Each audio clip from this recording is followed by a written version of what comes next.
What is something unexpected you've learned as a leader over the last year? Most of my life seems to be with the unexpected. You know, the power of AI, this is where it really comes into place, especially for those smaller companies. So you don't have to go and spend those hundreds of thousands. AI can answer many things, but it can't answer everything.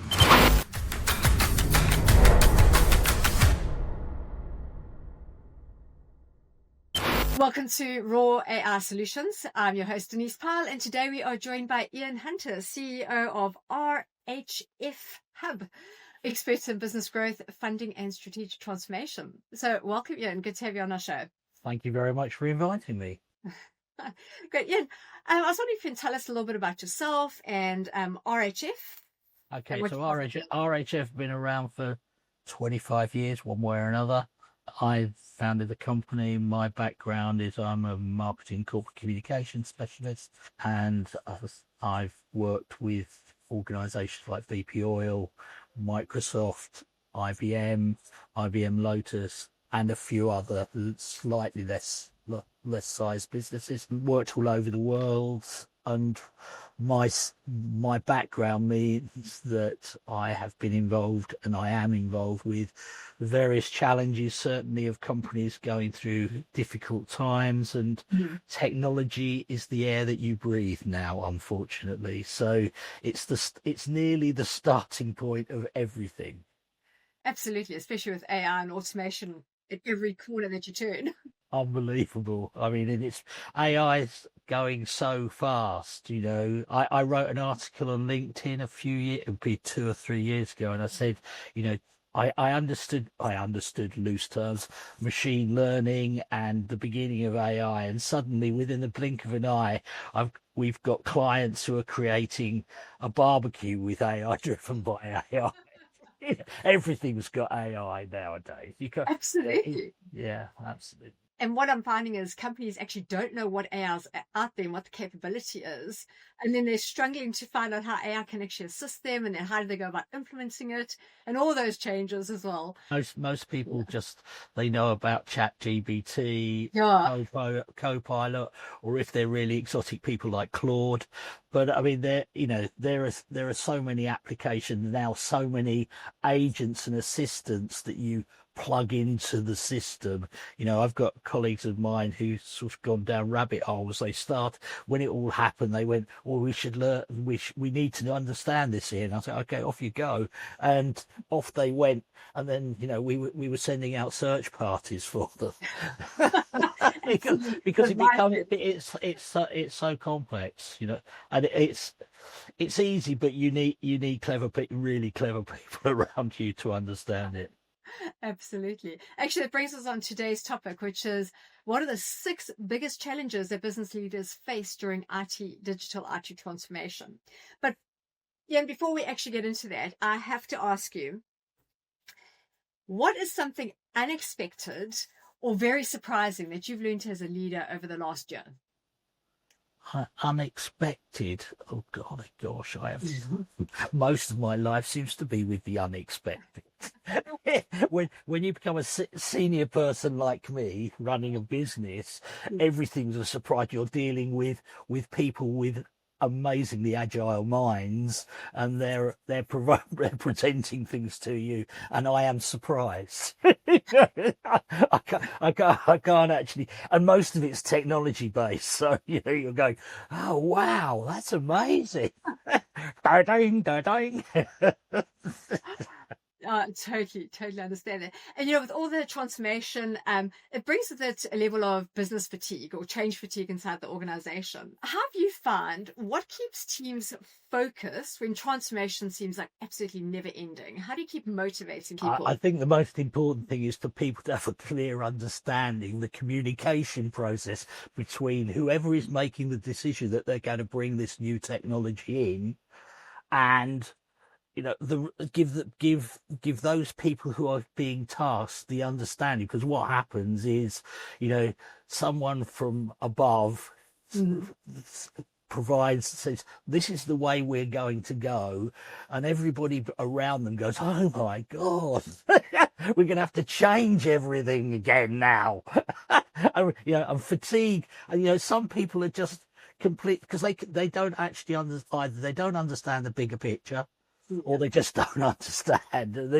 This is working perfectly well. We talk about legacy systems, but of course they're expensive to run. And everything is just moving at such a rate, moving things into the cloud, cybersecurity, yada yada yada. And we have to really get it. The leaders of business really have to. They have to be able to guide and invigorate and help their teams understand the value that this new change is going to bring, and make sure that there is a value. I mean, that's the most important thing. Not that it's the next shiny thing. Yeah. Completely. As tech directors are not unused to using. Oh, look, we've got this amazing new toy. Let's we go, and everybody puts their heads in their hands. Yeah, and I think the thing is, for people to understand that their jobs actually aren't at stake. This is to support them and help them, and that communication, when they understand what the bigger picture is. I think, yeah. I mean, the AI does impact that space though, because there's been a lot of scaremongering about how AI is taking over basic administrative roles. And there is no doubt it is, but it's about restructuring and the adding and allowing the workforce, whoever they are, or those people who are affected, to actually take on new roles, or to go along with it. AI is only as good as the people who are running it and managing it. Absolutely, and the data that you put inside it. Yeah, data in, data out. I won't use another term. You spoke a little bit there about cybersecurity, and so when the funding process, it often uncovers like hidden landmines. Where do you see compliance or cybersecurity? Where do you see that trip companies up? Cybersecurity, there's a whole session on it. I have to say. I mean, now we live in a world where people are remote working. Yet again, it's really important for the management team to put in the protocols. I mean, I was talking to some cybersecurity consultants for part of my life, my world, and Mark said we were talking about how easily pernicious emails get into the system, and how you have to, you put the tech teams put in as many rules and regulations as possible, but you have to have a protocol within the business to make sure people act appropriately. And there can be slight nuances. There was a company with the word data in it. Okay, and so that was the original company, and someone sent a pernicious email, and the only reason one knew what it was there was in the company name. It was a Roman letter A, and in the pernicious one they used a Anglo-Saxon A. So one was a round A with a tick, and one was with a tick. Yeah. And that was the only way you would have known. So if people are receiving emails from unsolicited sources, they have to be so careful. And people often aren't careful because it's not their problem. They're just doing stuff. Yeah. So cybersecurity starts with email management. And you're absolutely right. When one part of my business is to do with raising this funding, and we spend our life under the hood, and our investors spend their life under the hood, and they look at the business and they look at the processes within the business, and of which cybersecurity is one of them. Can I say to everybody, get yourself a cybersecurity consultant? I'm not one, so I'm not, but I would recommend that you do, because it's getting more and more and more challenging. And one of the challenges is it's a business now. In Eastern Europe, there are office blocks full of people who are compromising companies, and you get a help desk. You get a nice lady at the end of the phone who is helping you to pay your money to be released. And most people think it's the large corporates. It's not. Mm. Nowadays, it is becoming more smaller and smaller businesses being compromised, and many of them don't survive. Absolutely. And that's the one thing. And people often think that cybersecurity is really expensive. And so they tend to cut corners around there and around compliance. And, the power of AI, this is where it really comes into place, especially for those smaller companies. We can actually install AI, which will go and hunt these areas out for you and go and proactively stop them or proactively make you aware of these areas. So you don't have to go and spend those hundreds of thousands of these mega big companies to get proper cybersecurity in place. What is the value if you look at Marks and Spencers? It's cost them 300 million. Is that right? Exactly. Prime example. I mean, how much did they? I mean, I don't know the details, and it's most unfortunate. But it's very, we have NHS hospitals being taken ransom. We have, X-ray systems being taken ransom. It's going on all day, every day. And the problem is that many people don't want to talk about it because they're embarrassed. That's very, very true. Anyway, but AI for sure is helping, but it's just one piece of the armor. Absolutely, yeah. Sheesh. Actually, speaking of that, skill gaps. That's another issue where we're seeing glaring gaps in skills. So when you evaluate potential investment or growth opportunities, where do you typically see where those glaring skill gaps actually lie? It's right across the industry. There's just not enough people. Whether it's AI skills, and everybody's crying out for AI skills at the moment, but it's actually everywhere. There's just, technology is the air we breathe. And you just need as many people as possible, and there's a massive shortage of skilled people to do this. And and then one finishes up looking at offshoring with all the challenges that offshoring brings. And you need yet again, I hate to reiterate, but you need a strong structured management style to be able to handle these kind of things. And often development, I mean, I see numbers of cases where a company needs some development work. They talk to a company in a different country, and there are many countries where you can go, and some of it's lost in translation, and it's a nightmare. I personally worked on a project 10 years ago where the management, they knew somebody who would do this for them, an offshore business, and it took a lifetime to get it sorted out. And most of the time you were sticking sticky plaster over it to try and make it work properly. And eventually we did, but it was, what were the benefits? Then it was cheaper. Now you just can't find the people. So you'll find yourself offshoring, and of course the additional challenge around that is if you are developing new IP based material, which you might well be with AI, if you take it offshore, you don't get your R&D tax credits anymore. They've changed the law. They've changed the law. They've changed the rules now. So you can't do it if you have teams of people in a place. They are. It is not you do not benefit from the R&D tax program, which and many people don't realise that until they're down the road. They've spent the money.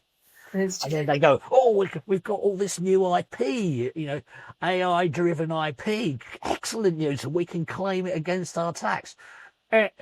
Computer says no. Get yourself a good R&D tax specialist. We're not one. We're not one.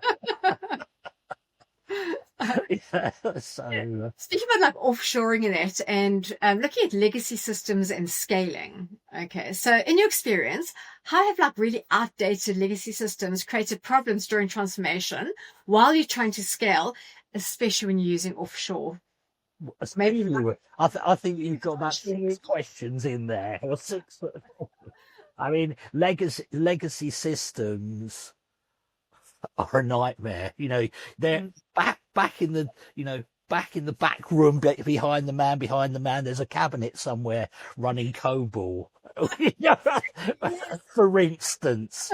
And Yeah. Years ago I used to know people who earned a fortune because they were the last dinosaurs, and so therefore they kept the system going. But it is absolutely astonishing how much computing is layered, building. Microsoft is very famous for that as a problem. Trouble is, there's so much going on, there's so much noise, and people go, "Oh, well, I don't have legacy systems."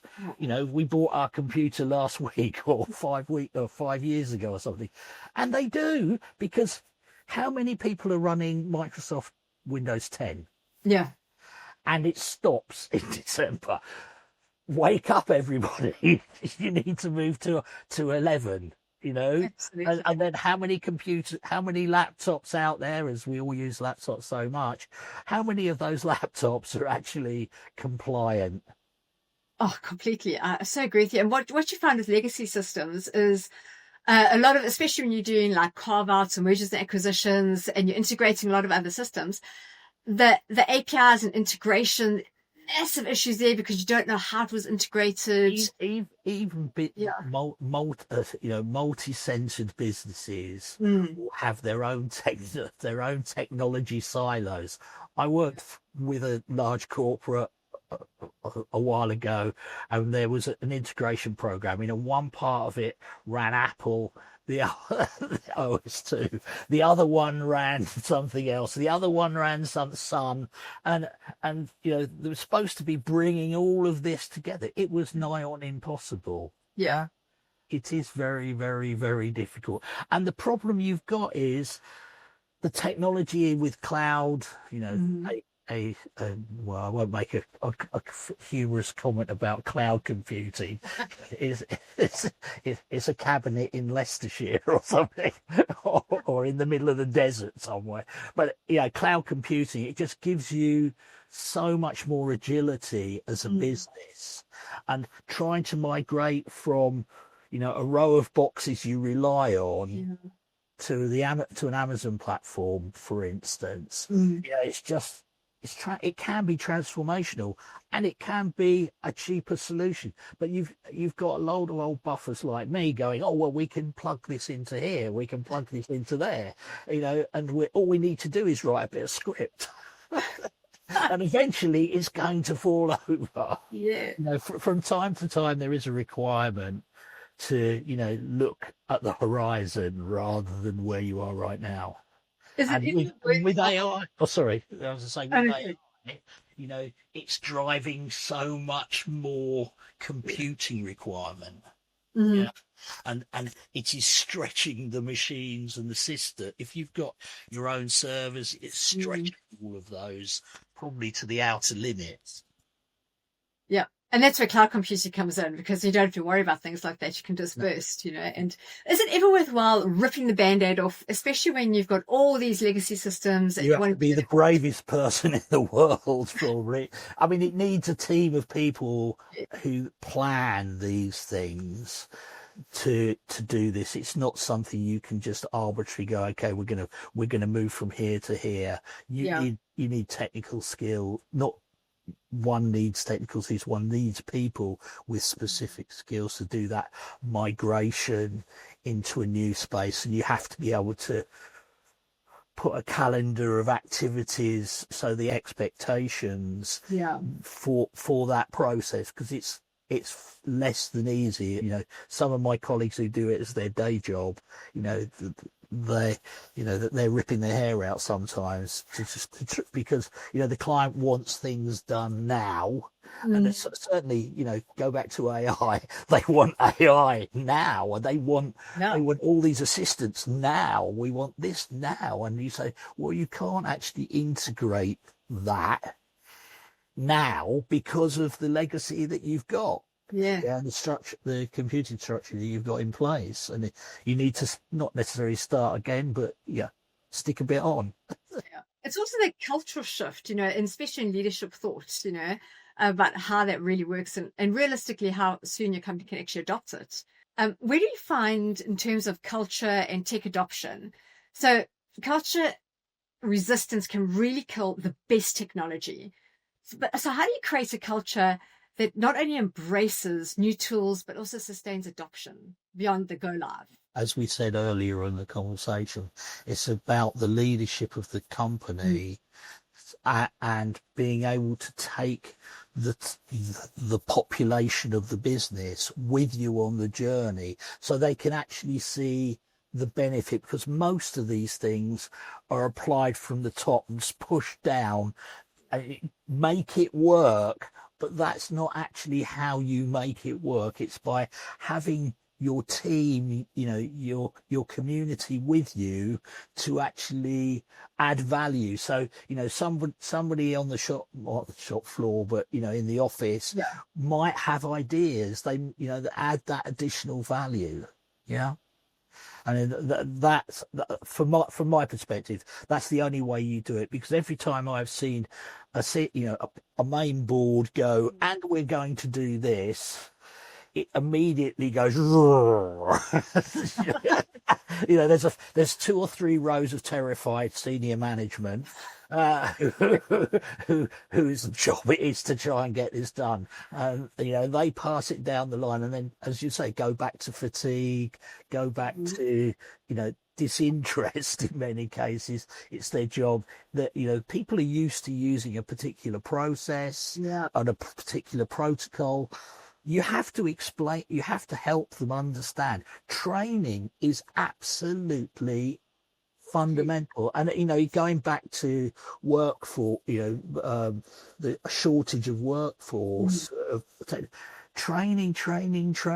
You need your teams to be able to understand. If they don't understand, they won't adopt. Absolutely. Fully agree. And I think training is so underestimated, but it's also to find the right training, like where the skill gaps are missing. Let's find the right training, the new technology. Let's embed that in change enablement, It's part of the human resources machine nowadays. Yeah. Exactly. Well, it should be. But the problem is most people don't, many companies, it's not really in the corporate vision. They're there to, make cups or a task. The idea of having people sending people away, or some kind of training program, formalized training program, is an anathema. It's seen as a cost rather than an investment. And it is an investment, because if you train people, you empower them, and when you empower them, they work better. They probably won't need quite as much money, because you're doing important things with these people. Yeah, they feel like they're being valued. Absolutely, and that's key. And I think if they do feel that way, they will adopt it, and they'll bring that energy back into the business as well as like a super user area. Yeah. With all the hype around AI and automation, how do you help leaders innovate but responsibly and while keeping investors comfortable at the same time?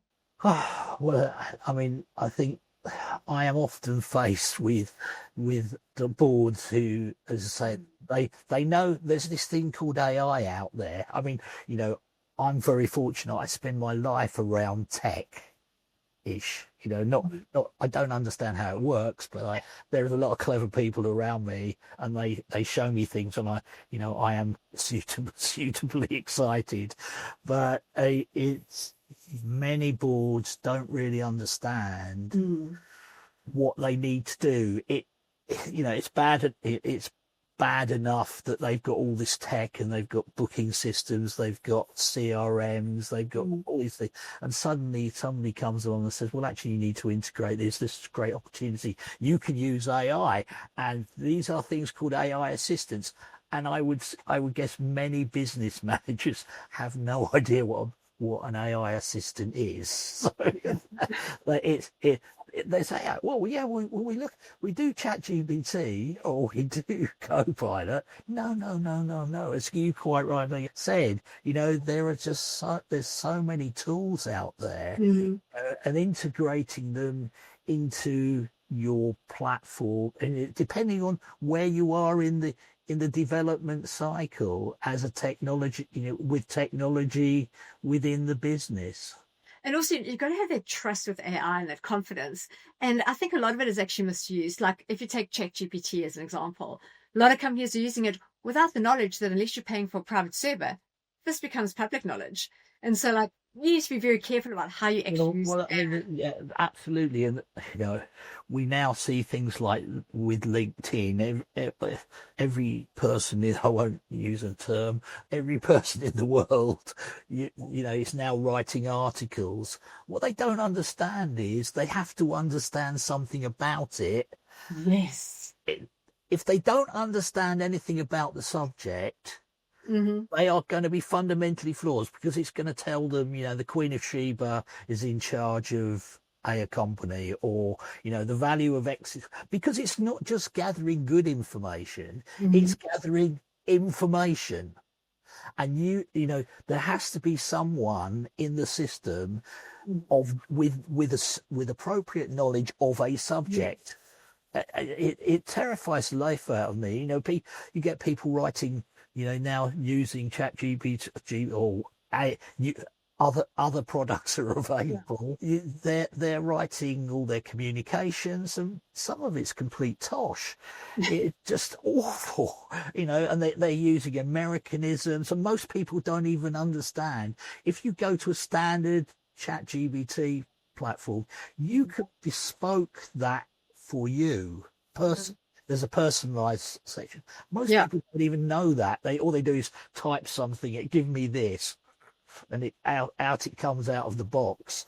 But there's so much nuances that you can have, and people just need to understand. And the problem is many of the sort of medium-sized and large businesses are run by older people. So you need younger people who have, not necessarily Generation Z, but certainly those generations of people who are integrated into the system. They actually understand how it works. Yeah. So I'm a great proponent of, having younger people. It's not very difficult for me, actually, younger people to work on, to work on these projects. And I think right now, especially with the rate that AI is coming out, you need that balance between young and people who are on the board with everything, but also the old experience, because nothing can comfort life experience. And no. You need people who understand the business processes, who understand the structure, who understand the challenges, but not let them make it negative. A challenge is an opportunity. So if you have, the business is there, it's facing some challenges. So how are we going to solve those problems? And AI, in its many guises, is proving to be an amazing tool. And heaven knows where it's taking us. I really don't know. Be interesting to see. Actually, on that note, where do you want to be? Where do you want your company to be in the next 6 to 12 months? We're a strange business because we're a whole team of senior people who work with clients all over the world. So we've got clients in Canada, America, Mexico, the Netherlands, UK, but we can work anywhere. We can work, that's the difference. Technology, good thing. It allows people to work from a place. Yeah. But bad thing, they finish up in their own silos. This is true. So hybrid is good. Hybrid is good. I'm a great believer in that. But I mean, the business is growing. I have a big team, or biggish team, and all we're doing is we have a number of core offerings. So as you've mentioned, we help people to raise money. We help people. I lead a team to do business turnaround and recovery. And it doesn't matter what the business is. I've sort of worked in Kenya with the second largest gaming operation in Africa, a seed growing company in Romania. Completely random. Yeah, I mean, we don't really want to go anywhere. I'm excited about the world I live in. in this tech, in the tech space. It's so exciting. We have like the best job in the world dealing with these amazingly talented people generally. You know, they may be completely rubbish at business, some of them, but in terms of their minds, what they're delivering, the it is incredible. It is incredible. I have the best job in the world. Or maybe the second. It's first would probably be President of America. Well, maybe. But what are the biggest issues or challenges that you're facing right now? Just not enough people to do things. We are a small business. We're a small relatively small consultancy, and everybody has the same challenges. You can't find the people. Yeah. You know, so you're looking at agile solutions to solve the problems, or costs are rising. It's one of the problems of running a business. You know, AI can answer many things, but it can't answer everything. Absolutely. Yes. And I think I know exactly what the answer is going to be to this next question, but I have to ask it. If you could fix one thing with click of a finger right now, what would it be? If I could fix something, it would be making sure that everybody actually understands the technology that they're involved with, because there is such a gap. There's a void between business. Many people running business, they run the business, they know how to run a business, and they're really good at it, and they make money, hooray. And then they have people, for senior executive people, it's important to actually understand what this new technology can do, you know, a comprehension of it rather than reading it out of, you know, online somewhere. If I could solve a problem, it would be to bring technology for education forward as quickly as possible. Yeah. That's brilliant. And I just really want to thank you so much for joining us on our podcast. It's been absolutely wonderful having you on. I was going to say, if you have to leave us with one golden nugget, what would you say to your audience? Be full of drive, enthusiasm, because that's what's going to make it your business. Don't worry about the money. The money comes anyway. But if you're passionate, you will succeed. Love that. Absolutely love that. And if anyone wants to connect with you or your company, what's the best way for them to contact you?